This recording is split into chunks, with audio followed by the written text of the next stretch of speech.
حضرت علی رضی اللہ عنہ: تمہاری تنہائی تمہیں جس طرف مائل کرتی ہے بس وہی حقیقت ہے۔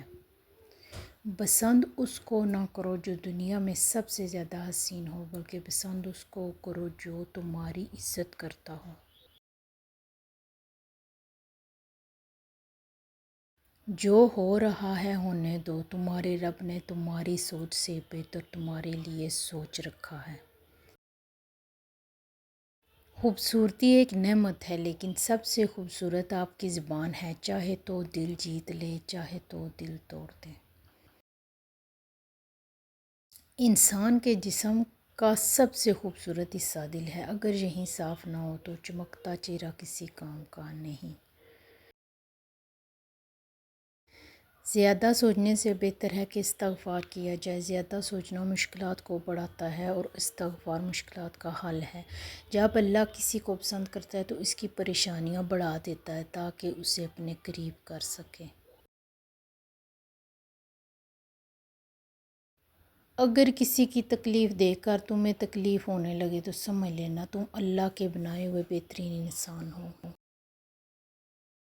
صبح کی نیند انسان کے ارادوں کو کمزور کرتی ہے۔ منزلوں کو حاصل کرنے والے کبھی دیر تک سویا نہیں کرتے۔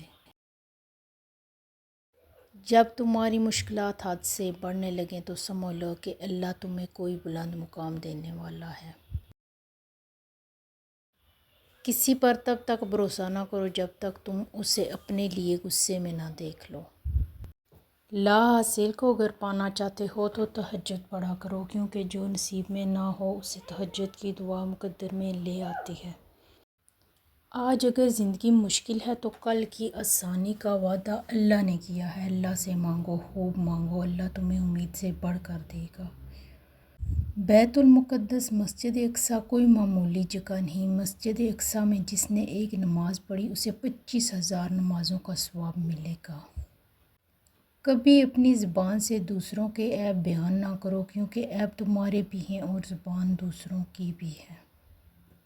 اللہ اس زبان سے نکلی کوئی دعا رد نہیں کرتا جو اس کے محبوب صلی اللہ علیہ وآلہ وسلم پر درود شریف بھیجتی ہے۔ جس دعا پر دل اٹک جاتا ہے تو اللہ اس پر کن فرما دیتا ہے۔ دو لوگ مقدر والے ہوتے ہیں، ایک وہ جن کو وفادار دوست ملتا ہے اور دوسرا وہ جن کے پاس ماں کی دعائیں ہوتی ہیں۔ تین چیزیں انسان کو اللہ سے دور کر دیتی ہیں: اپنے عمل کو زیادہ سمجھنا، اپنے گناہوں کو بھول جانا اور اپنے آپ کو سب سے بہتر سمجھنا۔